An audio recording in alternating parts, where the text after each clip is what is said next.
اگلا سوال ہے، موزوں اور جرابوں پر مسح کرنے کی مدت کتنی ہوتی ہے؟ یہ آج کل سردیوں میں یہ بڑا امپورٹنٹ سوال ہے۔ موزوں اور جرابوں کے اوپر مسح کرنے کی مدت مسافر کے لیے الگ ہے اور مقیم کے لیے الگ ہے۔ جو مقیم ہے نا، جو یعنی رہائشی ہے کسی علاقے کا، تو اس کو صحیح مسلم کے اندر حدیث ہے، اوپر تلے 4 حدیث ہیں، 639 640 41 42۔ سیدہ عائشہ کے پاس ایک تابعی آتا ہے اور کہتا ہے کہ بتائیں کہ نبی علیہ السلام نے موزوں کے اوپر مسح کی مدت کیا مقرر کی تھی؟ یہ چمڑے کے جو موزے ہوتے ہیں، اسے خفین کہتے ہیں عربی میں، اور جو جرابیں والے جو موزے ہیں ان کو ہم جرابین کہتے ہیں عربی میں۔ یہ دونوں سنت ہے، جیسے پگڑی الگ سے سنت ہے، ٹوپی الگ سے سنت ہے۔ تو سیدہ عائشہ نے کہا کہ تم علی ابن ابی طالب کے پاس جاؤ، ان کا وقت نبی علیہ السلام کے ساتھ زیادہ گزرتا تھا سفر و حضر میں، وہ تمہیں مدت بتائیں گے۔ اچھا، اس حدیث سے یہ بات پتہ چلی کہ سیدہ عائشہ جو سینکڑوں صحابہ کی استاد ہیں، ان کو بھی کسی مسئلے کے اندر ایشو ہوتا تھا تو مولا علی سے پوچھتی تھی۔ ایک تو یہ پتہ چلا، دوسرا ان کے الفاظ دیکھیں کہ مولا علی کو مجھ سے زیادہ قرب حاصل تھا نبی علیہ السلام کا سفر و حضر میں، حالانکہ بیوی سے زیادہ تو کوئی قریب ہی نہیں ہوتا، لیکن ان کی بات ٹھیک تھی، کیونکہ نبی علیہ السلام کی تو ایک وقت میں 9 بیویاں تھیں، ٹوٹل 11۔ آپ ساری بیویوں کو سفر میں نہیں لے کے جاتے تھے، قرعہ اندازی کرتے تھے، کبھی کسی بیوی کا نام نکل آتا تھا، کبھی کسی کا۔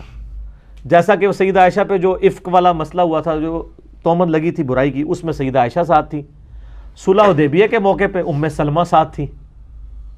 ہر موقع پہ ڈیفرنٹ بیوی کے نام قرآن نکلتا تھا، لیکن سیدنا علی تو ہر سفر میں حضور کے ساتھ ہوتے تھے، سوائے ایک سفر کے جو تبوک کا سفر تھا۔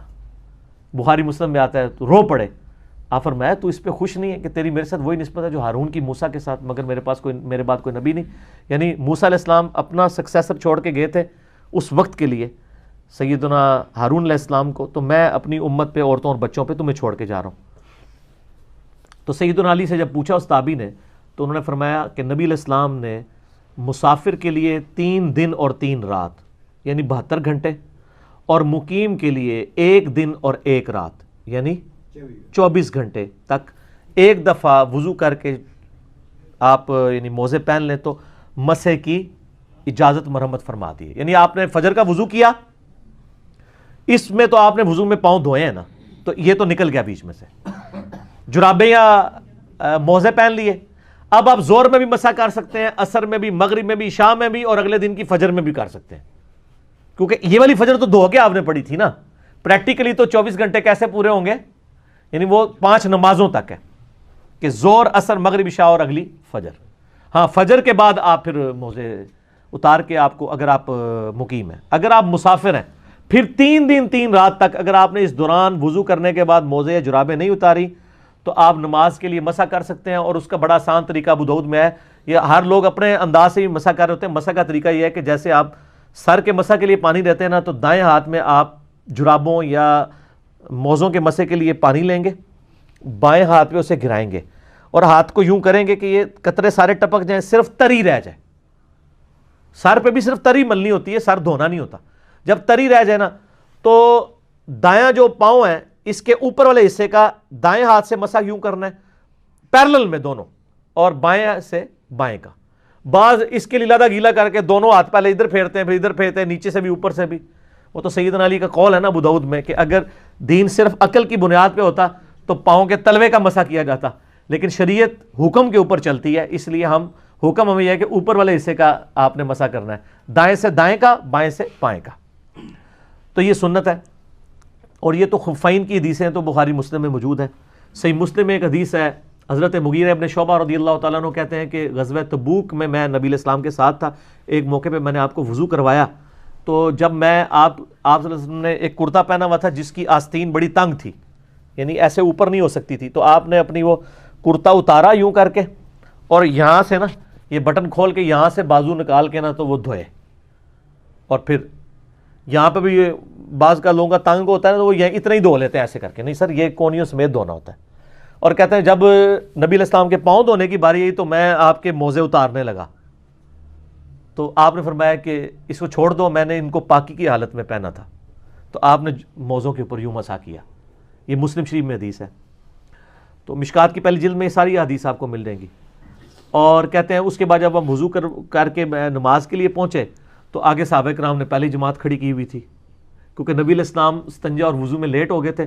صحابہ کرام یہ سمجھے کہ بھئی نماز ہماری عصر کی نماز تھی, قضا نہ ہو جائے, تو مشورہ کر کے انہوں نے عبد الرحمن بن عوف کو مصلی پہ آگے کر دیا. عبد الرحمن بن عوف جو ہے وہ نماز پڑھانا شروع ہو گئے. ایک رکعت ہو گئی, نبی علیہ السلام آ گئے, صحیح مسلم شریف کی حدیث ہے. تو نبی صلی اللہ علیہ وآلہ وسلم کی آمد کی جب صحابہ کو اندازہ ہوا تو انہوں نے نا تصفیق کرنا شروع کر دی, یوں ایسے, یعنی اشارہ کرنا شروع کر دیا تالی کی آواز سے پتہ چل جائے. حالانکہ بخاری مسلم میں حدیث ہے کہ یہ تصفیق عورتیں کریں گی کیونکہ عورت کی آواز کا پردہ ہے, مردوں نے سبحان اللہ کہہ کے امام کو غلطی پر اطلاع دینی ہے. تو عبد الرحمن بن عوف نے مصلی چھوڑ دیا نا, نبی علیہ السلام نے فرمایا کہ اپنے مصلی پہ ہی رہو, اشارہ کیا, وہ نماز پڑھاتے رہے. اس طرح کا واقعہ بخاری مسلم میں حضرت ابوبکر کے لیے آتا ہے, تو ان کو بھی نبی علیہ السلام نے کہا مصلی پہ رہو, لیکن وہ نہیں رہے تھے, وہ پیچھے آ گئے. نبی علیہ السلام پھر مصلی پہ گئے, نماز پڑھائی. بعد میں آپ نے فرمایا تمہیں حکم دیا تھا, تو انہوں نے کہا ابو قحافہ کے بیٹے کی کیا مجال کہ رسول اللہ تشریف لے آئے اور وہ مصلی پہ کھڑا رہے. پھر ابو بکر تو ابو بکر ہے نا جی, ابو بکر کی جگہ کون لے سکتا ہے.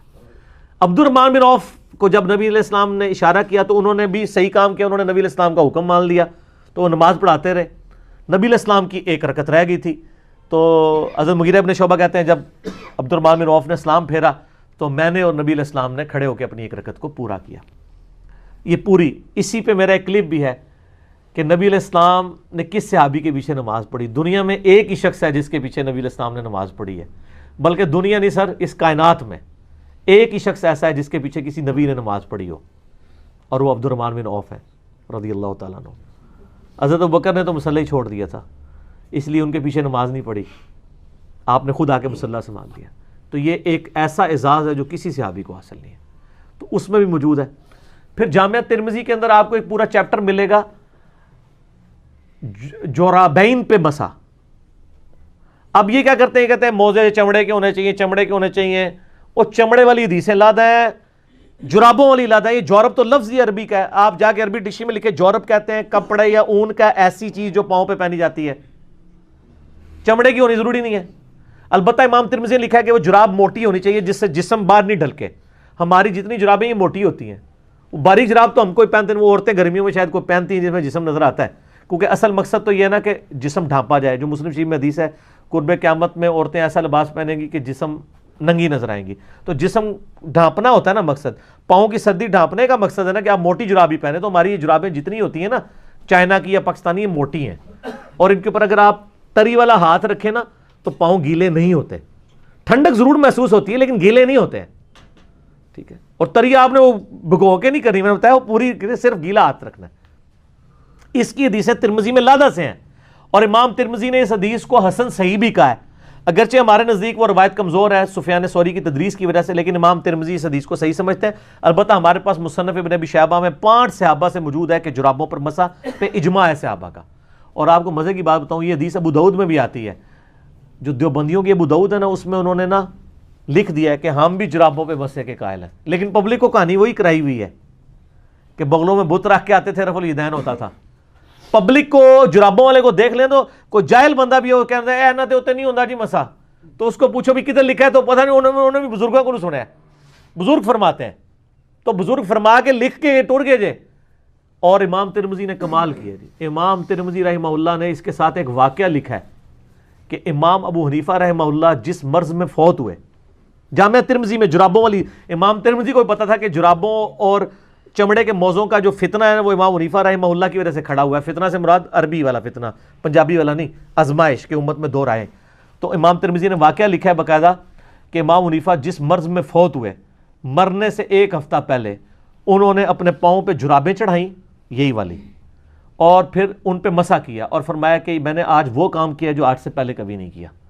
یعنی میں قائل ہوتا ہوں اس بات کا کہ چمڑے کے موزوں کے علاوہ ان جرابوں پہ, ان تک حدیثیں بعد میں پہنچی ہوں گی, لیکن جو پچھلے ہیں نا ان تک آج تک بھی ان تک پہنچ کے وہ توبہ بھی کر چکے. یہ کہتے ہیں نہیں حضرت تھوڑا ریویو کرو, ہو سکتا ہے تسی پہلے ٹھیک ہی کیا ہوئے, کیونکہ تسی جو فرما دیتا ہو تو چینج ہو ہی نہیں سکتا. نعوذ باللہ. یہ پروٹوکول تو نبی علیہ السلام کا ہے, ما ضل صاحبکم وما غوا, تمہارے نبی نہ کبھی بہکے ہیں نہ کبھی بیرا چلے ہیں.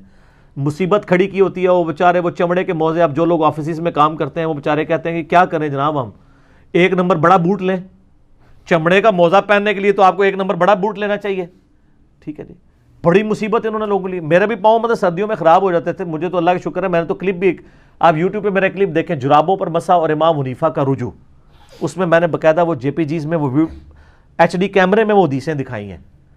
تو کہ بھی امام حنیفہ رجوع کر کے فوت ہو چکے، تسی ہن زندہ ہو اللہ دے بندے ہو، تواڈے بزرگ جن کے اوپر آپ کا تکیہ تھا وہ توبہ کر کے فوت ہو چکے ہیں، آپ تو رجوع کرو.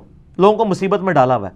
اب آفیسز میں لوگ جاب کرتے ہیں تو وہ کہتے ہیں اب چمڑے کے موزے لیں تو ایک نمبر بڑا بوٹ لیں گے، پھر گرمیوں میں کیا کریں گے، گرمیوں کے علاوہ بوٹ لیں گے. مصیبت ڈالی ہوئی انہوں نے قوم کو. تو یہ جرابیں لیں جناب، بے فکر ہو کے جرابوں پہ مسح کریں، ٹھیک ہے. اور یہ بہت بڑی سہولت ہے، فجر پڑھ کے پہن لیں، آپ اگلی فجر تک کر سکتے ہیں.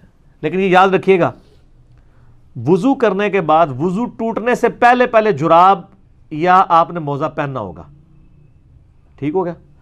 اور جب آپ نے جراب اور موزہ پہن لیا، اب آپ کا وضو ٹوٹ گیا، اب آپ اگلے وضو میں پاؤں نہیں دھوئیں گے بلکہ مسح کریں گے جس طریقے سے میں نے بتایا. لیکن اس دوران جراب یا موزہ اتار نہیں سکتے. ایک بندہ جراب چڑھا لے، اس کے بعد جرابیں اتار دے، جیسے ہی جراب اتاریں گے نا پھر زیرو ہو جائے گا کام، نا پھر نہیں آگے چل سکتا کام. کیونکہ جراب اتارتا ہی نا وہ وضو، آپ کا وہ والا وضو گیا جو جراب کے اوپر قائم تھا. اگر آپ نے مسح کیا ہوا ہے نا اس پہ، تو جراب اتارتا ہی وہ والا وضو ختم. اب آپ دوبارہ دھوئیں گے. اچھا آپ کو بتاؤں، حنفیوں نے ایک اور مسئلہ نکالا ہوا ہے. ان کے نزدیک یہ ہے کہ آپ جو موزے ہیں نا وہ خالی پاؤں دھو کے بھی پہن سکتے ہیں. پتہ ہے آپ کو؟ سر اسی تے پیتوں ہاں نا، یہ فقہ حنفی کا بنیادی مسئلہ ہے کہ آپ صرف پاؤں دھوئیں، جرابیں پہن لیں، پورا وضو کرنے کی ضرورت نہیں ہے. اور جب وضو آئے تو آپ مسح کر لیں. یہ انہوں نے غلط کرالری کیوں نکالی؟ ان کے نزدیک جو اعضائے وضو کی ترتیب ہے نا، نہ یہ ضروری ہے اور نہ ان کا متواتر ہونا ضروری ہے. وہ کہتے ہیں آپ اگر آدھا گھنٹہ پہلے وضو میں چہرہ دھوئیں، آدھے گھنٹے بعد جا کے کونیے دھوئیں، اس سے آدھے گھنٹے بعد جا کے مسح کریں اور 2 گھنٹے بعد پاؤں دھوئیں، اس دوران آپ کا وضو نہ ٹوٹے تو آپ کا وضو ٹھیک ہے. اور ترتیب میں ویسے تو یہ شیعہ کو کہتے ہیں نا، وہ بھی جھوٹ بولا ہے، شیعہ پہلے پاؤں دھوتے ہیں. شیعہ پاؤں پہلے نہیں دھوتے ہیں، وہ ویسے مٹی صاف کر رہے ہوتے ہیں، وہ بھی چہرے سے ہی وضو شروع کرتے ہیں، پاؤں پہ اینڈ پہ مسح کرتے ہیں. وہ تو میں نے بتایا مصنف ابن ابی شیبہ میں اکرمہ جو تھے ابن عباس کے شاگرد، وہ بھی پاؤں پہ مسح کے قائل تھے. تسی جراباں دے مسح دی گل کر رہے ہو، اسی بغیر جراباں دے بھی مسح دے قائل ہاں، ٹھیک ہے نا جی. تسی جراباں دے موزے نوں پہ روندے ہو. تو وہ اس میں ان کے نزدیک یہ ہے کہ اگر کوئی پاؤں وضو میں پہلے دھو لے، چہرہ بعد میں دھو لے، مسح، یہ سر فقہ حنفی مجھ سے زیادہ نہیں کوئی جانتا، میں تو یہ ساری چیزیں پڑھاتا رہا ہوں، ٹھیک ہے نا. اللہ تعالیٰ مجھے معاف کرے، آمین تو کہہ دو یار، ہس دیو تسی، منوں نہیں معافی دی ضرورت، ٹھیک ہے. اگرچہ میں معافی ایک شعر کے انداز میں مانگتا رہتا ہوں کہ نہ میں وہابی نہ میں بھابی، میں ہوں مسلم علمی کتابی. اس میں میرے ایک رجوع بھی ہوتا ہے. لوگ تو اپنی غلطی کے اوپر رجوع کرتے ہوئے ڈرتے ہیں، ہم تو خوشی محسوس کرتے ہیں کہ شکر اللہ نے ہدایت دے دی ہے. تو ان میں یہ موجود ہے کہ آپ، لیکن حدیث میں یہ ہے کہ آپ نے وضو کر کے پہننا ہے، ٹھیک ہے. اور دوسری طرف بخاری مسلم میں حدیث موجود ہے کہ نبی علیہ السلام موزوں پر اور پگڑی پر مسح کرتے تھے. ہم ادھر حنفیوں سے پوچھتے ہیں یہ پگڑی آپ نے چمڑے کی پہنی ہوتی تھی یا کپڑے کی؟ سر سوال ہے نا. یہ تو کہتے ہیں نہیں جی آپ اگر جراب بھی پہنے تو اتنے کلومیٹر تک آپ ننگے پاؤں چل سکتے ہو، پھٹے نہ. یہ ساری شرائط جو آپ کہانیاں کراتے ہیں پگڑی پہ کر سکتے ہیں. کپڑے کی جو پگڑی ہے اس کو اگر ہم پاؤں پہ لپیٹے تو یہ تو پھٹ جائے گی. تو نبی علیہ السلام تو کپڑے کی پگڑی کے اوپر بھی مسح کر لیتے تھے بغیر چمڑے کی. وہ تو آپ بتائیں. اسی کے تحت میرا یہ موقف ہے کہ جو عورت ایک دفعہ وضو کر کے حجاب پہن لے نا تو 5 نمازوں تک حجاب کے اوپر بھی مسح کر سکتی ہے، اس کو ضرورت ہی نہیں کرنے کی، کیونکہ نبی علیہ السلام نے تو پگڑی پہ بھی مسح کیا ہے. اسی طرح جو لوگ پرماننٹلی یعنی پگڑی پہننے والے، ٹوپی والے تو بعض کا یوں اتار دیتے ہیں نا، پگڑی اتارنا آسان کام نہیں ہوتا. پگڑی جنہوں نے پہنی ہوتی ہے نا وہ پھر پہنی رکھتے ہیں پورا دن، وہ بار بار نہیں اتارتے. ٹوپی تو ہے نا کبھی آیا گرمی میں سائڈ پہ رکھ دی، پگڑی تو نہیں اٹھائی ہے، تو ایک پراپر باندھ دی جاتی ہے نا. تو پگڑی کے اوپر آپ مسح کر سکتے ہیں. سر پگڑی کپڑے کی ہو تو مسح ہو سکتا ہے، تو سر چمڑے کے موزوں، چمڑے کی تو نہیں ہوتی، کپڑے کے موزوں کے اوپر کیوں نہیں مسح ہو سکتا؟ اون کے موزوں کے اوپر کیوں نہیں ہو سکتا؟ امام ترمذی نے باقاعدہ لکھا ہے. اور ہم کہتے ہیں کہ موٹی ہوں جرابیں، اور موٹی وہ آپ والی نہیں ہیں. اب وہ کہتے ہیں اتنی موٹی ہوں کہ آپ اس کو پہن کے یہ کوئی امام ترمذی، یہ خود انہوں نے کہانیاں کری ہیں. ਉਹ ਕਦੇ ਕਿਆਮਤ ਤੱਕ ਤੁਹਾਨੂੰ ਜਰਾਬ ਨਹੀਂ ਲੱਭਣੀ ਕਿ ਇੰਨੇ ਕਿਲੋਮੀਟਰ ਤੁਸੀਂ ਪਥਰੀਲੀ ਜ਼ਮੀਨ ਤੇ ਚੱਲਦੇ ਰਹੋ ਫਟਣ ਨਾ, ਉਹ ਤੁਹਾਡੇ ਮੋਢੇ ਵੀ ਫਟ ਜਾਣਗੇ, ٹھیک ہے نا. یہ کوئی شرط نہیں ہے. شریعت نے ایک آسانی دی تھی, آپ نے آسانی امت سے چھین لی ہے, آپ نے کہانیاں بنا دی ہیں. تو ہم آپ کو بڑی بات کرتے ہیں کہ امام ابن ابی شیبہ نے المصنف ابن ابی شیبہ میں ایک باب باندھا ہے پاؤں پہ مسح کرنے کا بیان, اور وہ اس میں کئی تابعین سے لے کے آئے کہ وہ تو عام وضو میں بھی پاؤں کے اوپر ڈائریکٹ مسح کر لیتے تھے, چاہے جائے کہ آپ جرابوں کا مسح نہیں مان رہے.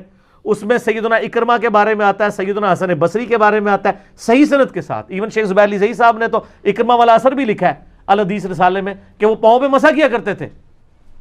ٹھیک ہے, تو خالی پاؤں پہ مسح ہو جاتا ہے تو جراب والا تو اونٹتے تو ہاتھ بننے کے یار نہیں یار تھی جراب تو ہی کر لو, خالی نہ کرو. ٹھیک ہے, یہ سر کہانیاں ختم نہ, پرانیاں گلاں ہو گیا. ٹھیک ہو گیا جی. ہاں اگلا سوال.